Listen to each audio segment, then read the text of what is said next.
पश्चिम बंगाल के राज्यपाल doctor CV आनंद बोस हमारे साथ हैं, जो कि बड़े विद्वान भी हैं, बेहद अध्ययनशील हैं।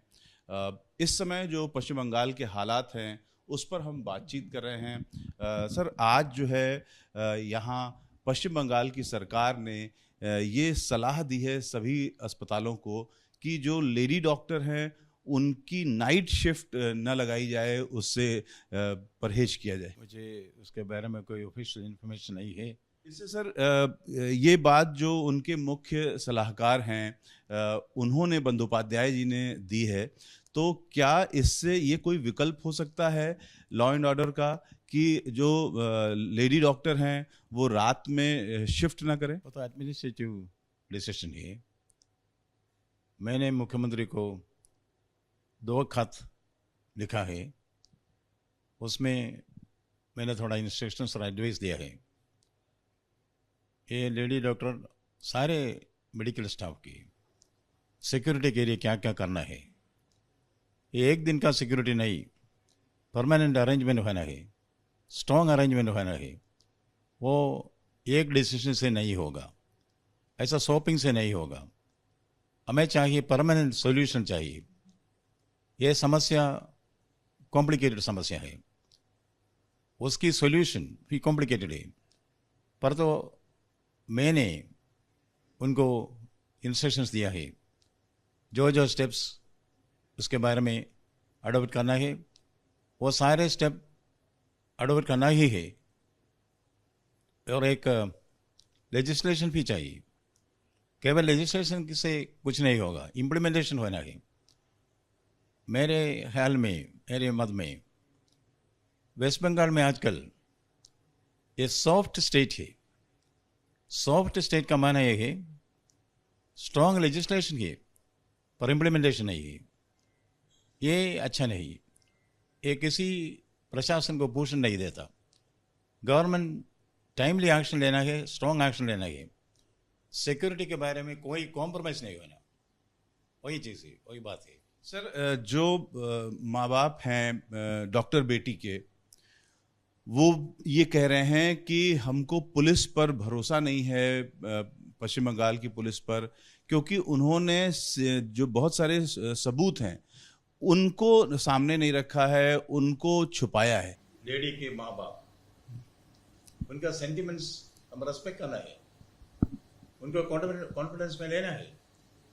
जब वो कहते हैं पुलिस में हमें कोई विश्वास नहीं है, वो बहुत कंसर्न की बात है। पुलिस में विश्वास नहीं है तो बहुत कंसर्न की बात है। क्यों क्यों ऐसा हुआ? पुलिस ने ऐसा किया।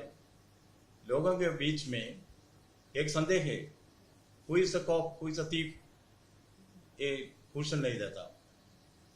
गवर्नमेंट, प्रशासन, इसका स्टेप्स लेना है, पुलिस का क्रेडिबिलिटी रीएस्टैब्लिश करना है। ऐसा है तो लोगों को न्याय मिलना, नीति मिलना है, वो नहीं मिलता है।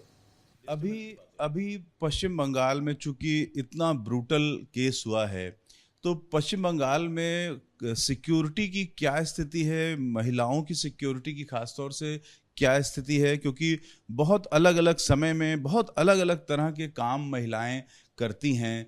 जो पुरुष हैं उनके जैसे काम भी बहुत सारी महिलाएं करती हैं, बहुत मेहनत के काम भी करती हैं, ऑड जो एरियाज हैं उसमें काम करती हैं। तो ओवरऑल आपकी रिपोर्ट क्या है, कैसी स्थिति है पश्चिम बंगाल में सिक्योरिटी को लेकर?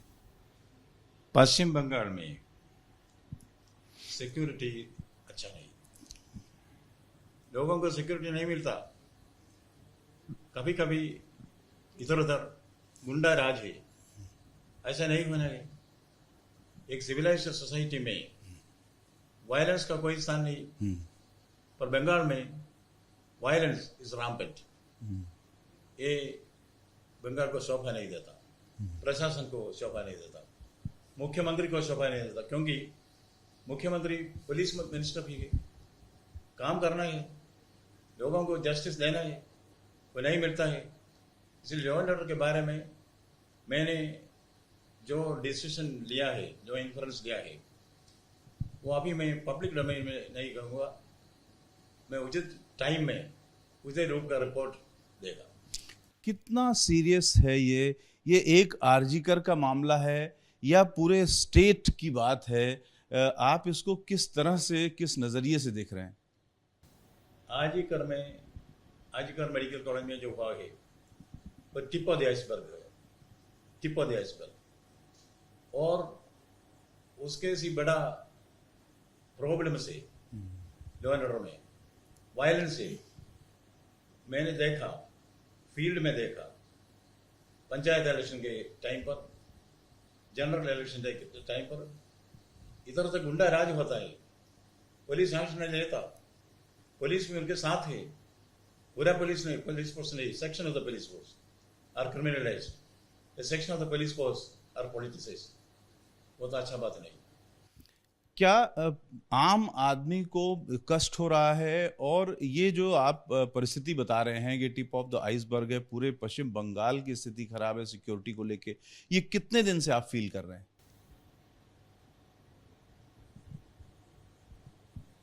कितने दिनों से? जी।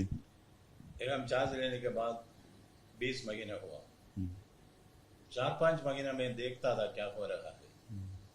उसके बाद जब मैं फील्ड में जाना शुरू होगा, पंचायत इलेक्शन के उस टाइम पर मैंने 100 विलेजेस में गया है, मैंने वायलेंस देखा है, गुंडा राज देखा है। मेरा ओपिनियन यह है कि गवर्नमेंट इसके कंट्रोल नहीं करता, पुलिस कंट्रोल रूम इधर उधर है बट पुलिस को कंट्रोल नहीं। क्यों नहीं कंट्रोल करती है गवर्नमेंट? वो पुलिस मिनिस्टर से पूछना है, चीफ मिनिस्टर से पूछना है, उसका ड्यूटी है ये कंट्रोल करना। ये ऐसा नहीं करता है तो either she doesn't want it or she is incapable। ये सवाल सिर्फ इसलिए उठ रहा है क्योंकि ममता बनर्जी ये दावा करती हैं कि लोकतंत्र है और मैं जीत कर आती हूँ, पब्लिक मुझे चाहती है इसीलिए मुझे जिताती है। तो इसका कोई कनेक्शन है उनके जीतने का और उनके जो आप जिसे इनकैपेबल भी कह रहे हैं कि वो इनकैपेबल हैं, तो क्या है इसके पीछे का कारण कि वो जीत कर भी आती हैं और पुलिस अपना काम नहीं करती है? किसका जीत? एक आदमी का जीत, एक चीफ मिनिस्टर का जीत, धर्म का हार हुआ है, सच्चाई का हार हुआ है, बार ही में है। लोग कहते हैं जियो और जीने दो, वही इंपॉर्टेंट है, जियो और जीने दो। ऐसा एक सिचुएशन बंगाल में नहीं। क्योंकि बाहर बहुत सारे लोग ऐसे अलग अलग नैरेटिव देते हैं, ये कहा जा रहा है कि ममता बनर्जी का जो जीतना है इलेक्शन में, उसका अपना एक अलग मैकेनिज्म है जो कि उनके जो वो सत्ता संभालती हैं और एडमिनिस्ट्रेशन है उसका कुछ कनेक्शन है। उसके बारे में मुझे अभी कोई कमेंट नहीं है। जो ये हालात आप बता रहे हैं कि जब से आप आए तब से ही आप वॉच कर रहे हैं, तो एक राज्यपाल के नाते, एक गार्जियन के नाते फाइनल डिसीजन आप क्या ले रहे हैं? क्योंकि कुछ किसी न किसी को तो कोई स्टेप उठाना पड़ेगा। आप ये इतने 20 महीने से देख रहे हैं, आप अब आपका क्या इस पर स्टैंड होगा?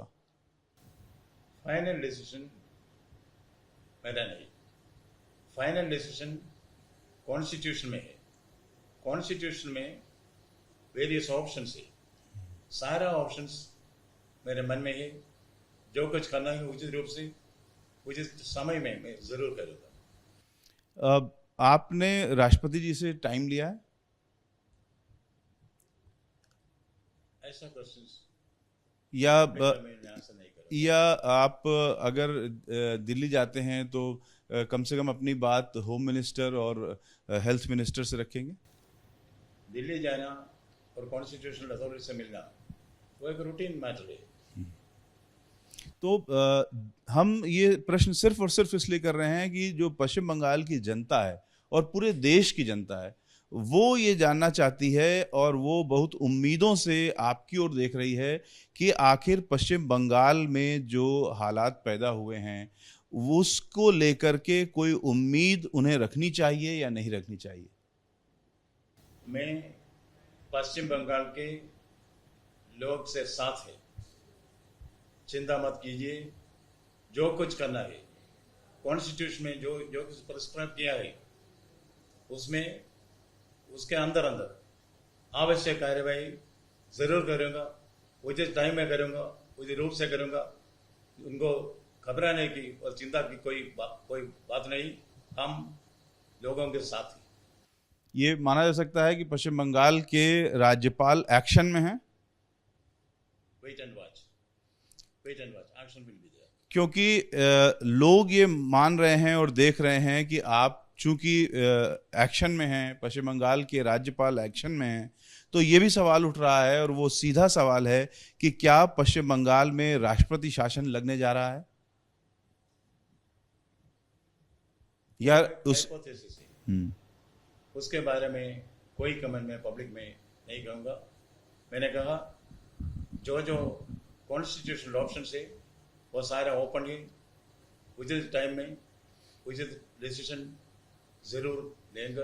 ये एकदम सही बात है कि कॉन्स्टिट्यूशनल बात है, ये एक प्राइवेसी का भी मामला होता है, लेकिन क्या बंगाल के हालात राष्ट्रपति शासन की ओर बढ़ते हुए दिख रहे हैं? क्या इतने बदतर हो गए हैं? राष्ट्रपति जो डिसीजन लेना है उसके बारे में मैं कुछ नहीं कहूँगा। तो पश्चिम बंगाल के राज्यपाल जो कि एक्शन में हैं और अपने मन की बात कम से कम वो बता रहे हैं कि वो एक गहरे साइलेंस के मोड में हैं, और उनका कहना है कि जो उनका साइलेंस है उसको सिर्फ और सिर्फ संविधान में दिए हुए जो उपाय हैं उससे समझा जा सकता है। पश्चिम बंगाल के हालात इतने खराब हो गए हैं कि अब इसका उपाय सिर्फ और सिर्फ संविधान में दिए गए उपायों से ही निकाला जा सकता है। कैमरामैन रवीश पांडे के साथ Ravikant, ABP news, Kolkata. For exclusive and insightful videos, subscribe to our new channel ABP Live Premium.